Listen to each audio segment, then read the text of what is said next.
Hey, I'm Tarvoria, and you're tuned into Hip Hop Weekly, All Access. Ow.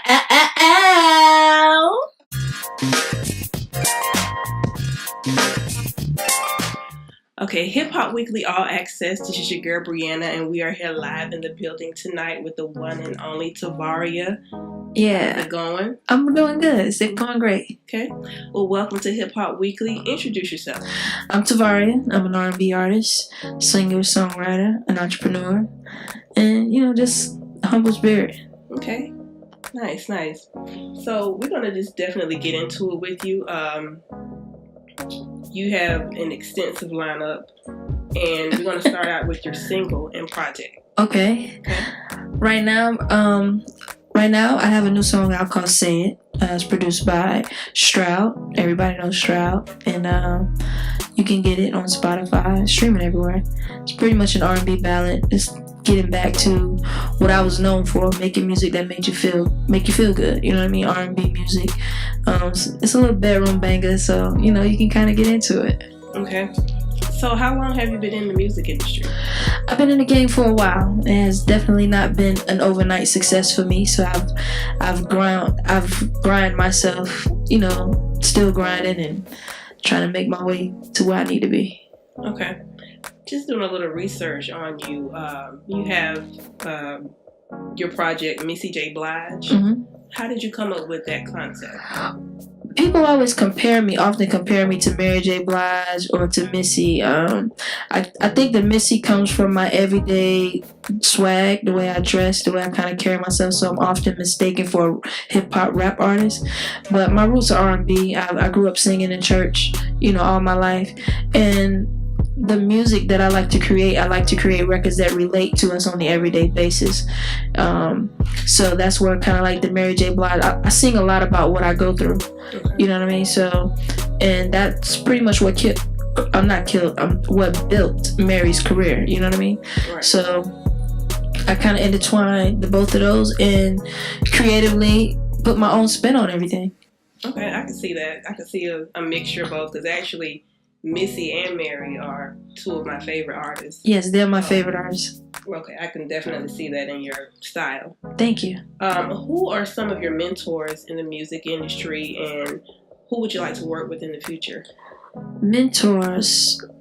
I guess my mentors would have to be the people I've worked with, like my management team, Shantae, Mimi, Eyelash Vision. My producer, to be honest, he don't know I look up to him, but I do. You know what I mean? Javon on the beat. It would definitely have to be my team as far as my mentors is concerned.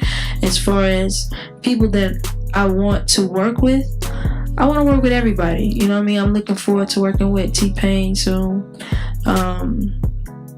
Just pretty much everybody. I really want to work with Missy.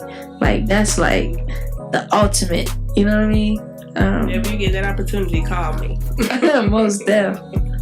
Okay, so where do you see the state of R&B going for artists, since some rappers are now singing?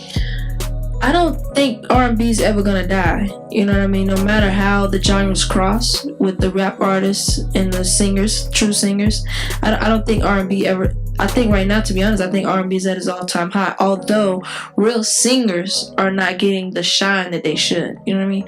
I think that we just have to dig deep and be creative in what we love to do, and try to put something out that relates to the younger generation. So what are your thoughts on like the female MCs right now? I salute the female MCs right now. I think it's we're overdue. I salute the Cardi B, Young Ma, Remy Ma for coming back. You know what I mean? I salute all of them for trying to keep it going, to try to keep it. Even the new ones that are coming up out of Atlanta, like a lot of independent. I follow a lot of independent artists. So I think it's a great time for female hip hop artists, and that we need more women in the game. The guys have been running the rap game for so long. You can open the door and let us in a little bit. You know what I'm saying? Let us get a little fame. Get our point across. Do you think you'll ever transition into kind of like?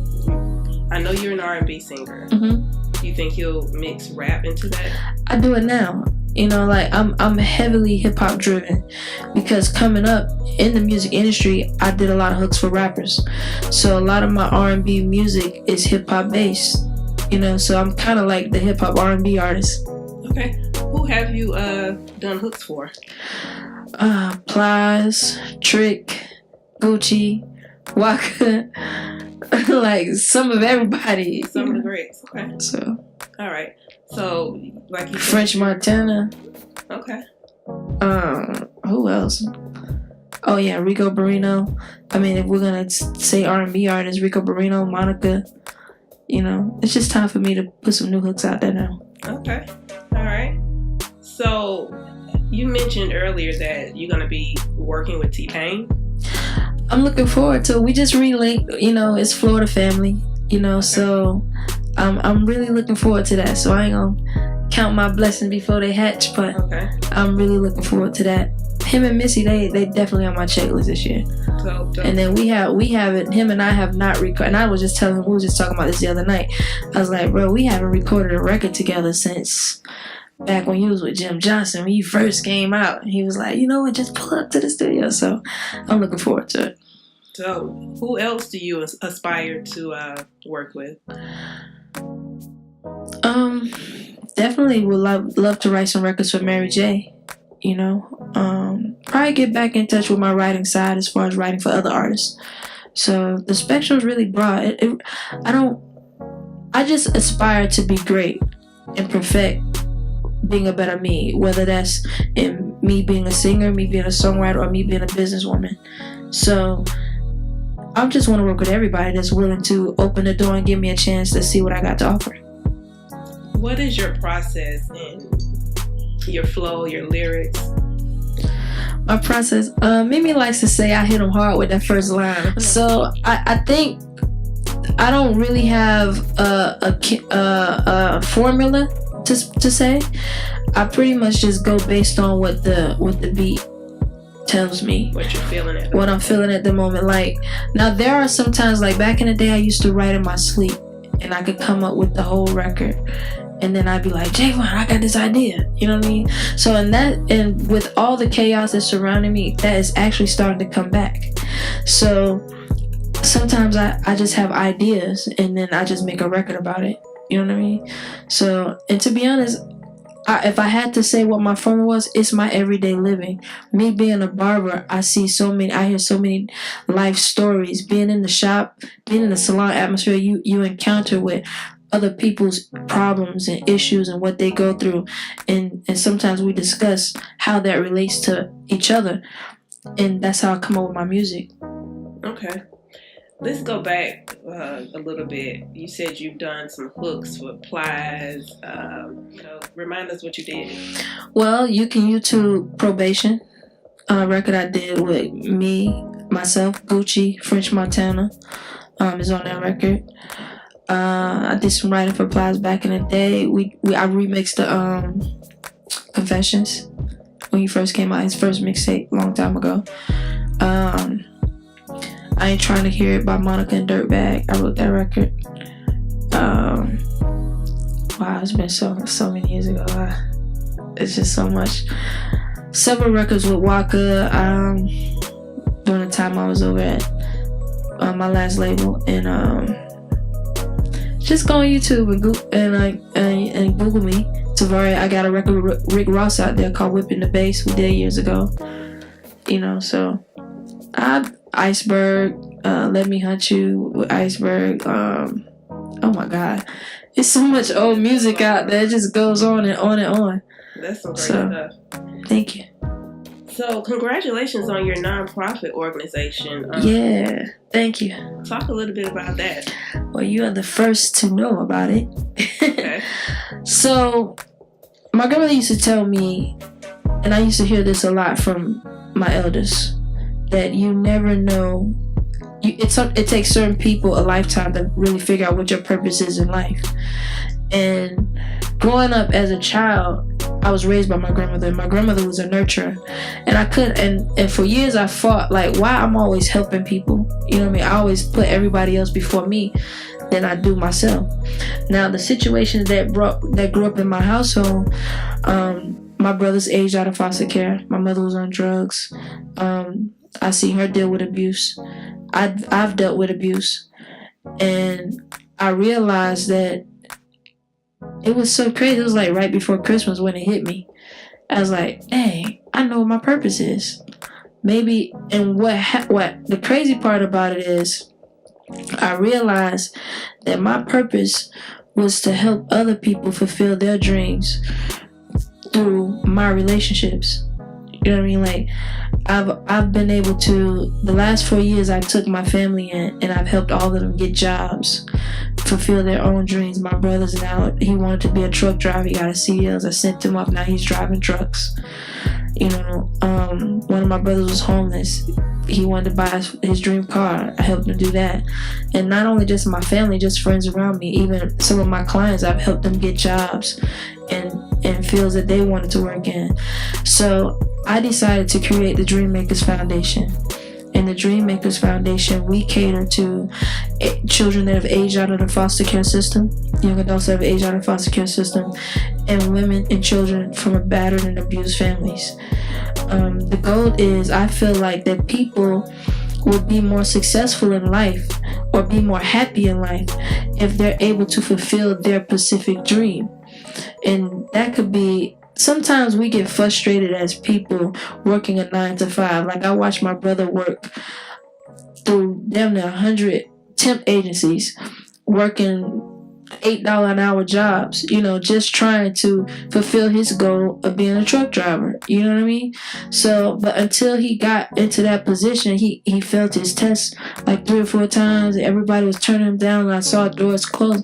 But now he's working in the field of his dreams, and now he's doing what he loved to do. And that goes with all of us, no matter if we came from good households or bad households. When you are working in the field that you love, it's not a job anymore.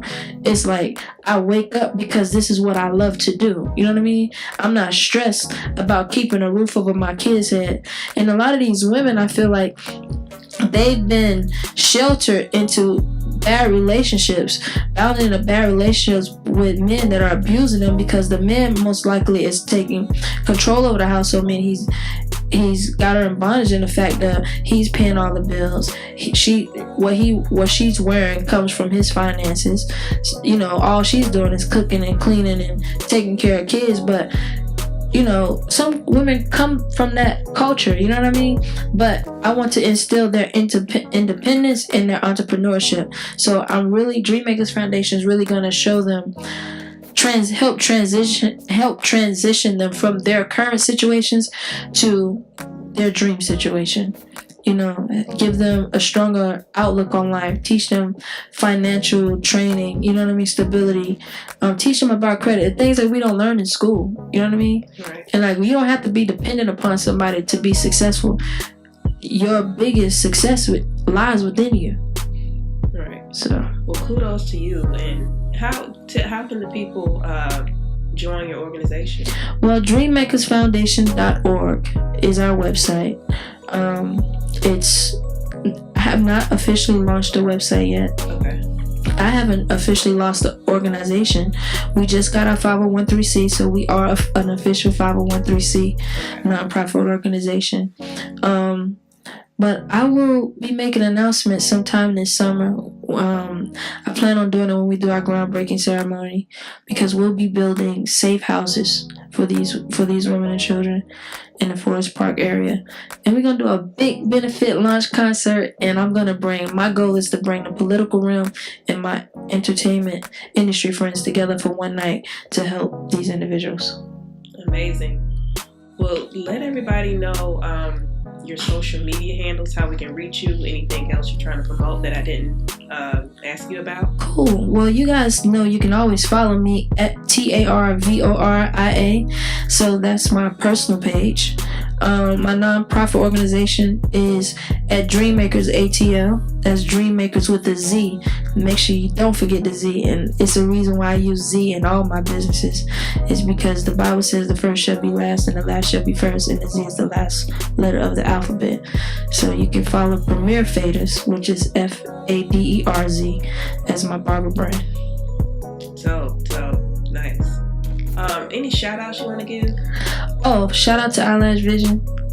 Chantel, Mimi, my management. Shout out to my hairstylist, Q Salon Dollhouse. Make sure y'all support Salon in the Park. So if y'all looking for a space to become your own entrepreneur, you need to holler at Q at Salon Dollhouse. Shout out to my makeup artist, Paulina, over at the Brow Bar ATL. I'm just so thankful. Shout out to Treese, my assistant. Shout out to my entire team. I'm just thankful to be surrounded by, my team is full of entrepreneurs. So I gotta be one. We all bosses. Well, we do appreciate you for tuning in to Hip Hop Weekly All Access. Thank you for having me, and I appreciate Hip Hop Weekly for having me, and my access has been granted. Thank you. Peace.